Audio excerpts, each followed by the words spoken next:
Ciao e bentornato, sono Mattia di Lingua Franca e oggi ti propongo una lezione un po' diversa perché ci faremo aiutare da un personaggio molto famoso. Se ti dico Giacomo Leopardi, cosa ti viene in mente? No, sto parlando di quel Giacomo Leopardi. Se è la prima volta che senti questo nome, sono onorato di potertene parlare io per primo. E soprattutto questo video fa proprio per te.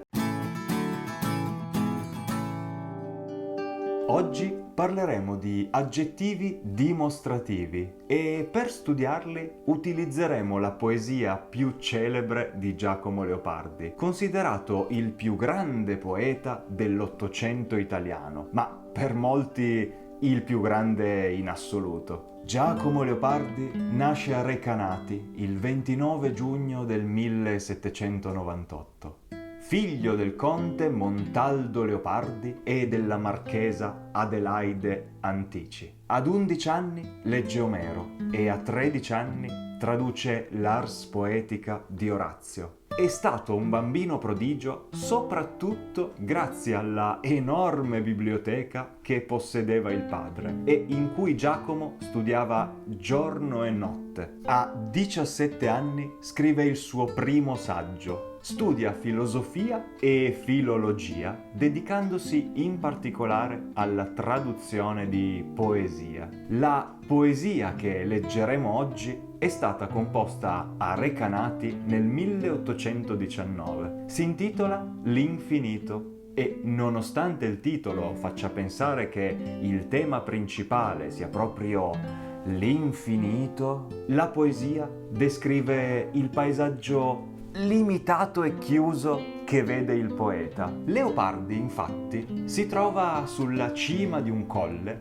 da cui cerca di osservare l'orizzonte, che però viene ostacolato dalla presenza di una siepe. L'intera poesia, perciò, si basa sul continuo confronto tra limitato e illimitato, cioè tra finito e infinito. In altre parole, il poeta descrive da una parte ciò che vediamo e sentiamo con i nostri sensi e dall'altra quello che immaginiamo o ricordiamo con la memoria. Leggiamola insieme. Sempre caro mi fu quest'ermo colle e questa siepe che da tanta parte dell'ultimo orizzonte il guardo esclude, ma sedendo e mirando interminati spazi di là da quella e sovrumani silenzi e profondissima quiete io nel pensar mi fingo, ove per poco il cuor non si spaura, e come il vento odo stormir tra queste piante, io quello infinito silenzio a questa voce vo comparando, e mi sovvien l'eterno, e le morte stagioni, e la presente è viva e il suon di lei.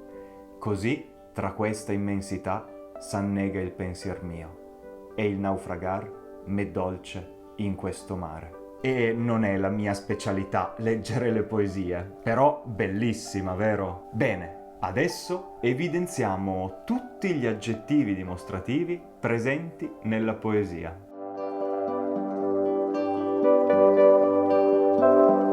Come vedi, gli aggettivi dimostrativi in italiano sono questo, questa, questi, queste, quello, quella, quelli, quei, quegli e quelle.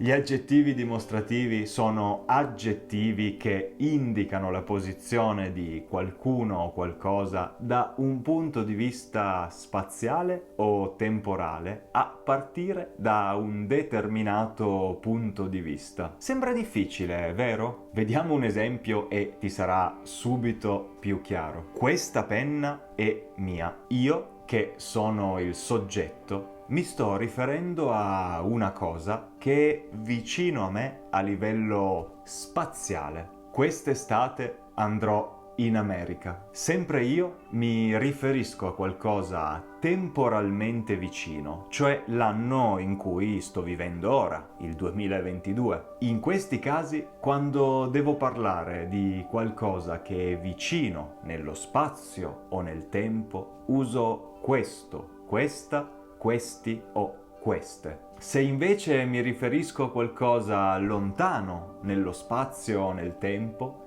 dirò su quell'insegna c'è scritto lingua franca. Dato che l'oggetto è lontano rispetto al soggetto che parla, cioè io, userò l'aggettivo dimostrativo quello. Lo stesso quando parlo di qualcosa lontano nel tempo. Ti ricordi quel giorno in cui sono caduto dalla bicicletta?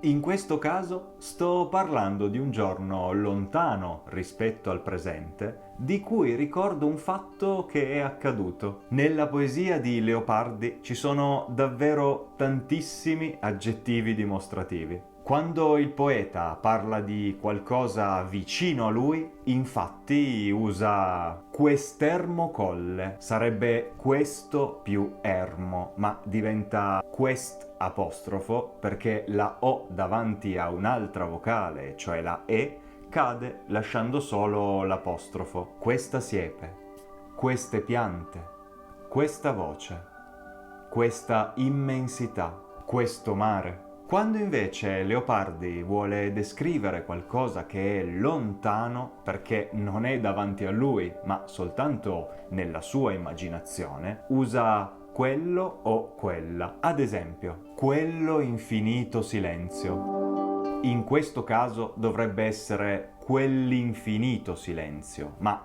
dato che la parola si trova alla fine di un verso, la O non è caduta per una questione di stile, ma in italiano corrente si dice quell'infinito silenzio. E ti consiglio anche di guardare il film Il giovane favoloso, in italiano con i sottotitoli in italiano, mi raccomando, è molto importante. E se questo video ti è piaciuto, un like sarebbe infinito. Se invece vuoi continuare a migliorare il tuo italiano, ti consiglio di guardare questo video. Per oggi è tutto. Ci vediamo nel prossimo video. Buon italiano a tutti!